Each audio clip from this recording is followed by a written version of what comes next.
called Conservation Ambassador. And what it is we do at our center is we give a hope to rescue wildlife. Either animals that have been injured somehow and can't be sent free back out to the wild. Those animals are sent to us at our center. Or other times we have a big problem, especially here in the United States. We have a problem with people trying to make pets of wild animals. That never has worked. It's also against the law. Those animals are taken away and sent to our center as well. Now what we do is give these animals lots of attention and lots of food. And the animals that we can, we train to travel. Going mostly to school groups, giving us a chance to share some amazing rescue wildlife up close and personal. Now we've been partnering with SeaWorld for the last 25 years, and we've gotten to witness some of the amazing rescue work that SeaWorld's done. And since SeaWorld first opened their gates, they have rescued and released over 40,000 animals. That definitely deserves a round of applause. Yeah, that's incredible. They're some of the best at what they do. When SeaWorld asked us to come share some of our wildlife with you, we were super excited to do so. And we came all the way out from California to share some of our furry friends. And we're actually going to start with one of our local ones. Hello everybody. This is Poppy, a Virginia opossum. Now, these were Richard's East Coast animal, but they were spread across the United States by the railroad tracks that they built. And they actually brought him here from state to state as a food source. But we got Poppy because one day a lady was driving home at night and she saw a cute little fur ball run across the road. She tried her best to stop, but she accidentally hit that fur ball. However, so she pulls over, but how she was smart, she saw the kid, opossum. And she remembered reading somewhere that opossums were marsupials. And marsupials an animal with a pouch. What do they keep in that pouch? Their babies, right on the money. They keep their babies. So she opened up that pouch bravely, and she saw there were 5 baby opossums sitting in that pouch. So she went down low, she swooped them on up, and she sent them to the nearest rehab center, where they had the best chance of surviving and making it back out into the wild. Now, all of them are doing great. They're all thriving, eating, foraging for food, getting stronger, climbing, even staying away from people, except for our little dude here, Poppy, who they found out was almost completely blind. I know. So unfortunately, he was unable to be released back in the wild with his siblings. But, however, he found a home here with us, so we can do these wonderful shows with you guys, our little movie star. Now, Poppy here is only 2 years old. And this might seem a little crazy, but in the wild, opossums only live 3 to 4 years. But here's the crazy thing. In those 3 to 4 years, mama opossums will have up to 50 children. Yeah, I don't think I want to make it much past 3 years myself. Now, one of the things you don't know about little Poppy here, or maybe you do, is at nighttime you might sleep in your backyard. He's actually helping you and your family out. What he's doing is he eats a very crazy cool diet, and that diet is very beneficial. What he does is he eats carrion. So he eats all types of mice that may be rotting, things like that that cause bacteria, diseases, and he'll come and pull them out of your yard for you so your pets don't get it. The big thing he does is his favorite thing are ticks. And he'll eat up to 5,000 ticks in one season. Yeah, he eats 5,000 ticks in one season, and ticks are the biggest carrier for Lyme disease. So he's keeping you, yourself, your kids, maybe your dogs, your animals, all safe from getting that Lyme disease. Now, this is Poppy here, North America's only marsupial.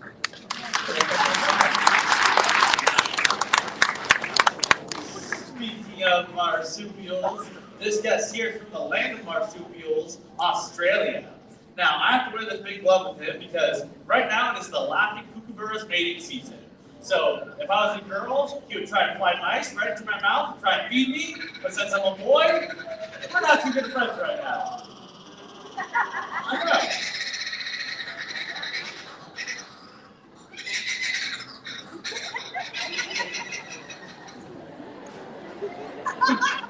That was pretty cool. Now, he is truly famous for that voice of his. See, they use that call in the background of every single movie that's ever had a jungle scene ever. It doesn't matter if they're showing an African, a South American, or an Asian jungle. They use this little bird's voice, even though he's from the exact opposite climate. He's from the grasslands of Australia, but they use his call because it does sound like it comes from the jungle. You guys want to hear it again? Are you ready, buddy?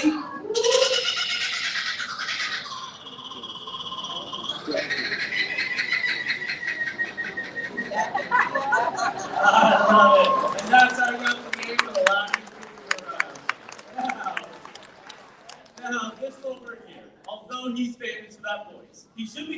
something else as well. Because he's actually the largest member of the kingfisher family, but he doesn't hunt fish. Instead, he hunts mice, lizards, and snakes in the grasslands of Australia. I've even seen videos of these birds hunting snakes as long as 6 feet. They'll dive down with that specialized bill of theirs. They grab onto the snakes right behind the back of the head, then they'll whip them back and forth, until it's like a limp noodle, and then they'll start to swallow. Slowly swallowing and digesting that snake over 3 days, while the rest of it hangs out the corner of his mouth. Sounds weird, works very well for the kookaburra though.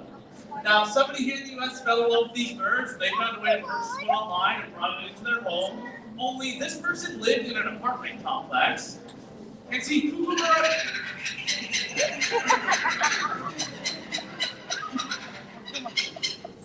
Did everyone guys have one of those friends that never stops talking? If you don't, you're probably that friend. Now, the kookaburra is actually known as the outback alarm clock because every single morning they let out that call of theirs. The neighbors were not such a big fan, which is why he's with us at our center. Anyways, that's little Giggles, our laughing kookaburra.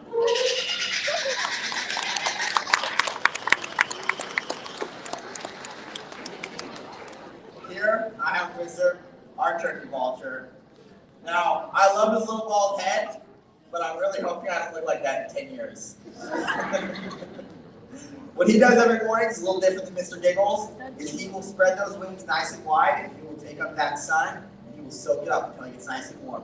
Once he gets nice and warm, he takes a flight up in the sky, he locks those wings on out, and he starts getting to work. What we mean by that is he starts smelling. He starts sniffing to find the dirtiest, most rotten thing he can find. And once he finds something so rotten, it's been sitting there for a couple days, he dives on down and makes a meal out of it.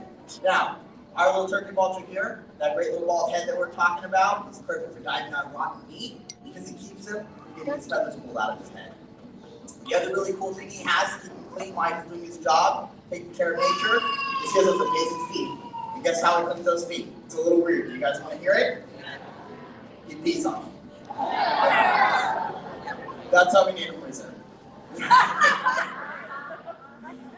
Now, Wizard came to us 17 years ago because somebody had the right idea to shoot this beautiful bird right in his left wing. The bird's wings are hollow, so when they do get broken or hurt, they don't always go back right, and that's what happened to Wizard here. So he can fly a little bit, but not enough to survive in the wild. All right, guys, that was Wizard, our beautiful turkey vulture. We're going to go from beautiful to cute. This is Maya, and she's about a 40-year-old spider monkey. She's been at her center almost 30 years now, and in 1994, she got a call from LA County Sheriff saying they found a monkey in a dumpster. Apparently somebody threw her away, and this kind of thing actually happens a lot. So people get monkeys, they try and make them into pets, and they quickly learn why that's not such a good idea. See, monkeys are set up by nature to be the farmers in the rainforest. They are set up to eat fruits, they swallow the seeds, they squeeze the seeds out the other end in a nice little pile of fertilizer, and they do this about every 15 minutes. So, as they're planting fruit trees and people's couch cushions around the rest of their house, people get very tired of them. Not to mention the fact that as monkeys get older, they tend to get an attitude, people get bit, they get sent to the hospital, and if that's not enough, they find out that these monkeys can live 40 to 50 years. So they get rid of them in all sorts of ways. Whether they get caught by U.S. Fish and Wildlife, or they set them in centers like ours, or other times they just release them into the world, kind of like what happened to Maya here. What are you doing? Apparently she's got something tasty on her hands. Now Maya here, her hands are not set up like a lot of other monkey species. She doesn't have that opposable thumb on her hand. Instead, can I see your hand here, girl? Instead, she has 4 alien-like fingers. Allow her to hook onto the branches, and she can swing through the trees as fast as a horse can run on land. She also has the coolest tail in the jungle. Her tail is so dexterous that she can pick up something as small as a grain of rice with that tail. And actually use it for all sorts of stuff. She hangs by that tail, she carries food around with it, she scratches her head with it, every once in a while touch her picking her nose with it. I mean, it's the most amazingly useful tail I have ever seen. Now, when Maya first came to our center, she wasn't doing very good.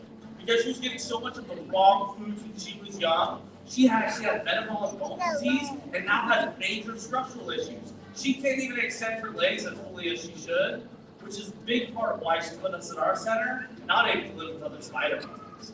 Now, I love her a lot, and spider monkeys are a top-tier climber. Our next guest has some surprising climbing abilities as well, but that's little Maya. Let's say goodbye to the little spider monkey here.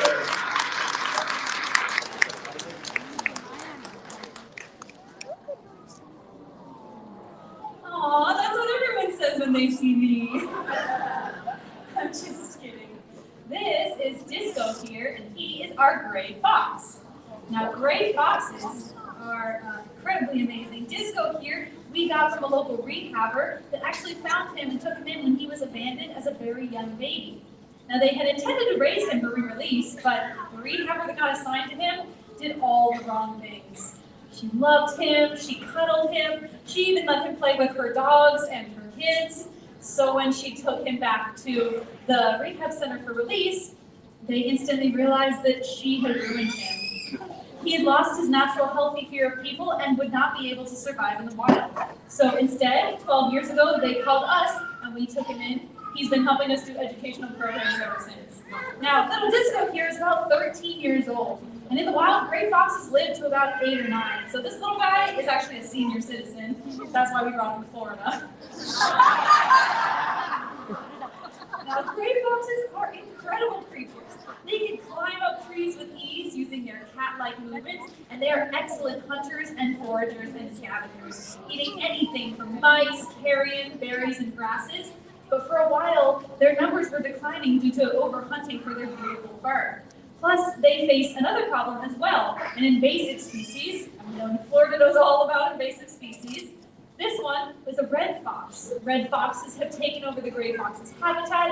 They've been overusing their food sources. But luckily, in recent years, gray foxes have steadily been making a comeback, which I think is great to see. Now, little Disco here may look pretty cute, but he's actually very stinky. Gray foxes have a very strong musky odor. Some lucky people in the front row could probably even smell it. It's not me, and my co-hosts swear it isn't him, so it's probably Disco here. But even though he's stinky, we still love him. Now, our next animal used to be a challenge animal. We would bring her out for audiences to try and guess and see what she was. But in recent years, we've been losing this challenge. She's about to come on out, but let's give it up for little Disco here, the gray fox.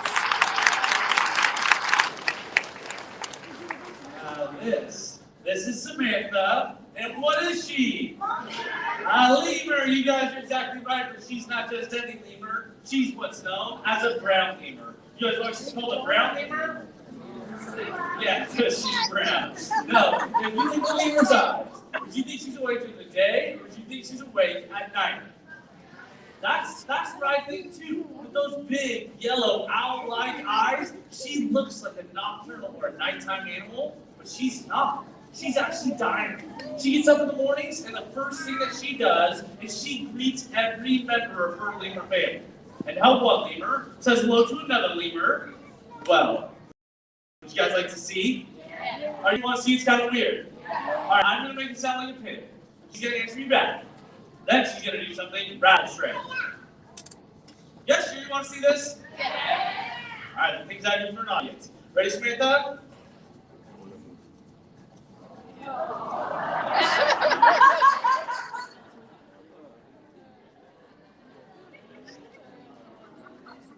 I'm sorry, that was a completely inappropriate response. I had a lemur tongue shooting up my nose, and half you guys were going, aww. I'll tell you what, if you think it's so cute, how about you turn to the person next to you and say hello like a, don't do this. I got in big trouble with a preschool group because I couldn't get them to stop. Now the lemurs, they get up, they greet their whole family unit, then they go off looking for food. Now for her, she doesn't want to use the ground. Where she lives, there are fossa, a jungle cat-like creature that loves sea lemurs. There's also crocodiles by the water's edge. So when she gets around, she uses the trees. And how she gets from one tree to the next, guess what she does? She jumps. They're even called leaping lemurs. Amazing, amazing jumping ability. Ready, Samantha? How's that? Let's do a real jump. Come here, girl. Oh, she's peeing. We're going to take a brief intermission. Are we done? likes an audience. All right, let's show the big jump girl. Oh, she's cheating. No cheating, big jump. Yeah, big jump. I'm close enough, big jump. No, I'm close enough, big jump. Whoa. No, do not clap for that. That for her was barely a hop. But Samantha here is over 30 years old. She's a very, very old lemur. So I don't ask her to do super far jumps anymore. But when she was younger, she could jump on my shoulder, and she could lay on the table all the way over there. And as she jumps through the air, she uses this big, beautiful, long tail of hers to keep her balance as she would be bounding through the canopies of Madagascar. Now, Samantha, though, her story is she was found in a man's home in Palmdale, California. Somebody had decided it would be okay to take a lemur, an endangered species, and keep her in a cage in their home. Now, does that sound fair to her? I love this girl a lot, but I'm just roaming the canopies of Madagascar, looking on the lemur's noses. That is where she truly belongs. Now, there are over 105 different species of lemurs. All of them have two things in common. They are only found in Madagascar, nowhere else on our planet, and every single species of lemur is endangered in the wild. If we don't do something fairly quickly, we could actually lose these beautiful creatures during our lifetime. Now, lemurs do something else about it. They keep this nice fur there soft and clean by using their teeth. Their 4 front teeth on the bottom jaw stay straight out, forming what's called a tooth comb or a dental comb. They break that comb through their fur, keeping their fur in perfect shape. That way they can spend as little time on the ground as possible. Anyways, that's little Samantha. Let's say goodbye to the brown interview.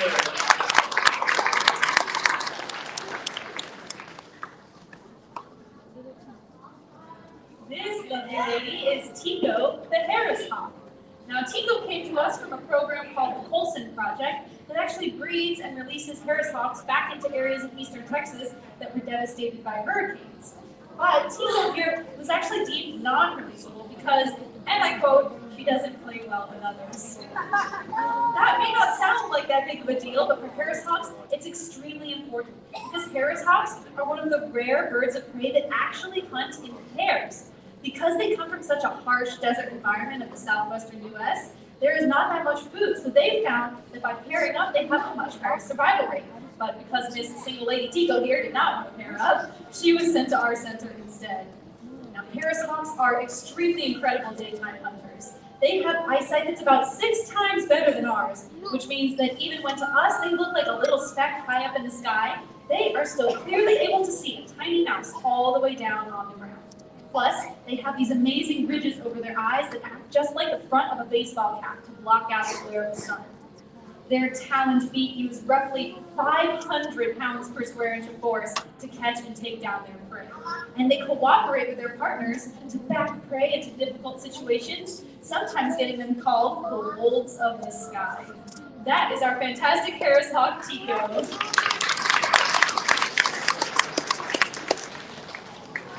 Now, because we get to work with all these amazing animals, people tend to ask us this one question. They always say, what is your favorite animal? Do you guys know what my favorite animal is? It's none of these guys. We love the wildlife, that's why we do what we do. But my favorite animal, without question, without a doubt, is my little wiener dog Basil. I trust him, he trusts me, we never bite each other. I know he wants to be with me. You have to know, the wild animals would much rather be in nature where they truly belong. Now, animals around our world are suffering due to climate change as well as deforestation. Take monkeys, for example. 90% of the world's monkey species are highly endangered. 90% of the world's monkey species are disappearing from our planet. If we don't change some things very quickly, we could lose some of our most beloved animals on this planet. Now, I like to end each show with just a few easy things. Some easy things that you guys can do to help keep our wild animals safe. Things like reducing single-use plastics and recycling, or even picking up garbage and keeping our environments clean. Or if you find a sick or injured animal in the wild, get it to a wildlife rescue center. There are literally thousands of places set up for animals the proper care they need to hopefully get them back out to the wild. Anyways, thank you so much for coming and listening to our rescue tales. Enjoy the rest of your day here. See you, everybody. Have a good night.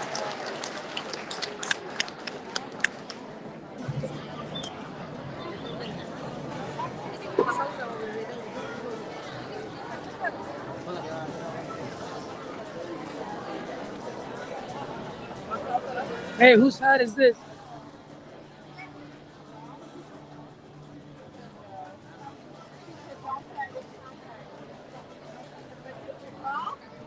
No, it's Key West, bro. It's there. That isn't yours? David, everything.